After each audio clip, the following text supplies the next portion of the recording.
यहाँ पर शामिल कर लेते हैं पड़ोसी मुल्क। चीनी सीमा पर लेजर हथियार तैनात कर दिए हैं और ये बहुत ही ज्यादा शॉकिंग मूव है, ना सिर्फ चीन के लिए बल्कि भारतीयों के लिए भी, क्योंकि अब से एक हफ्ते पहले तक तो भारत कह रहा था कि हम लेजर हथियार डेवलप कर रहे हैं, यानी कि हम बनाने में लगे पड़े हैं। लेकिन जैसा कि आप स्क्रीन पर देख सकते हैं, ये 100% सही खबर है, खुद भारतीय सेना ने दी है, जिसमें बताया है कि भारत ने चीन के साथ लगी हुई अपनी उत्तरी सीमा पर 7 ऐसे इंडिजिनस यानी कि भारत में बने हुए काउंटर ड्रोन सिस्टम तैनात किए हैं जो लेजर बेस हैं। और बताया यह भी गया है कि यह बहुत ही घातक सिस्टम है। उदाहरण के लिए ये सॉफ्ट किल कर सकता है, हार्ड किल कर सकता है, इसके अलावा जैमिंग भी ये कर सकता है बड़ी आसानी से। ये अब तक की बहुत बड़ी खबर है, ये बहुत बड़ी डेवलपमेंट है नाजरीन जो कि हुई है। और मैं आपको ये बता दूं कि इस पूरे खित्ते के अंदर, लेकिन ये जो नई टेक्नोलॉजी है ना, मतलब इससे आप बिजली की रफ्तार से, लाइट की रफ्तार से आप अपने टारगेट्स को डिस्ट्रॉय कर सकते हैं, यानी कि मिली seconds.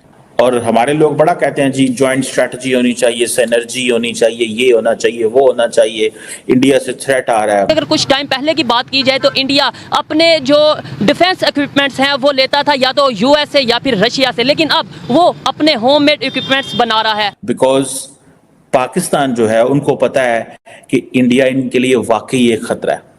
So that is why the Chinese think Durga, जिसे किसी भी जगह से लॉन्च किया जा सकता है, इसकी चपेट में आने वाला पूरी तरह से समाप्त हो जाएगा। पाकिस्तान और इंडिया के आपस में जो है वो मिसाइल हैं।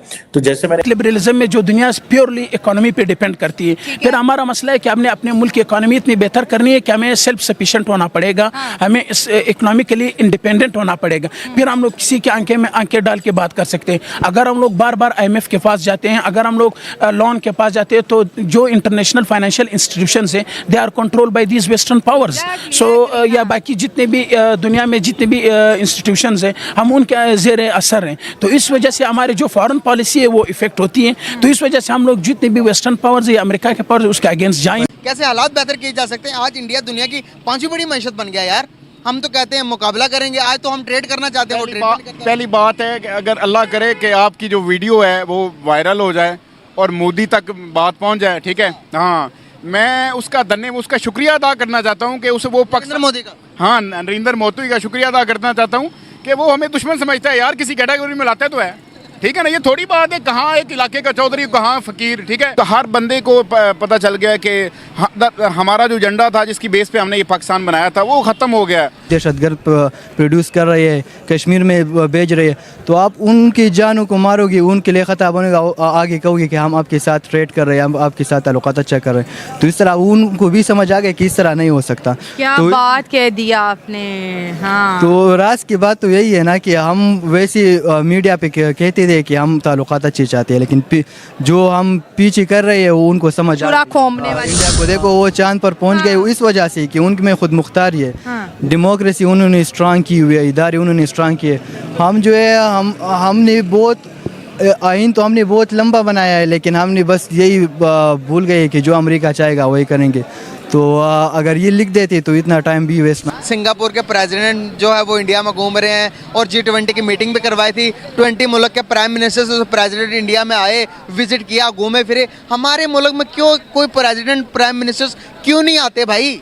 वो क्यों नहीं आते? यहाँ पे पाकिस्तान में सबसे मेन जो इशू आ जाए सियासतदान आपस में नहीं इनकी बनती, तो दूसरों को क्या रिस्पेक्ट देनी है। जुल्म तो वो है कि जिसपे भी इल्ज़ाम लगा अभी साबित होना है। ये मुजरमों के लिए सेफ कंट्री है पाकिस्तान इस वक्त। क्योंकि सबसे मुनाफिक तरीन कौम इस टाइम पाकिस्तानी कौम है। हम लोग बिल्कुल इंडिपेंडेंट नहीं है, मतलब हम लोग बाकी फाइनेंशियल इंस्टीट्यूशन पे डिपेंडेंट है अपने इकोनॉमी को चलाने के लिए। कंट्रोल्ड हैं। हाँ। तो उस वजह से फिर हम लोग बीच में बसे। यहाँ पे प्योरली इस चीज़ पे डिपेंड करना पड़ेगा कि हम लोग अभी इस वक्त क्रिटिकल सिचुएशन में हमारी फॉरेन पॉलिसी किस तरह बनती है और किस तरह हम अपने इन दो ब्लॉक्स के बीच में हम लोग अपने आप को वो वर्ल्ड रिचेस्ट सिटी बन गए, एशिया की रिचेस्ट या वर्ल्ड रिचेस्ट। बीजिंग को, चाइना को छोड़ है, उसको उसने डिफीट कर दिया।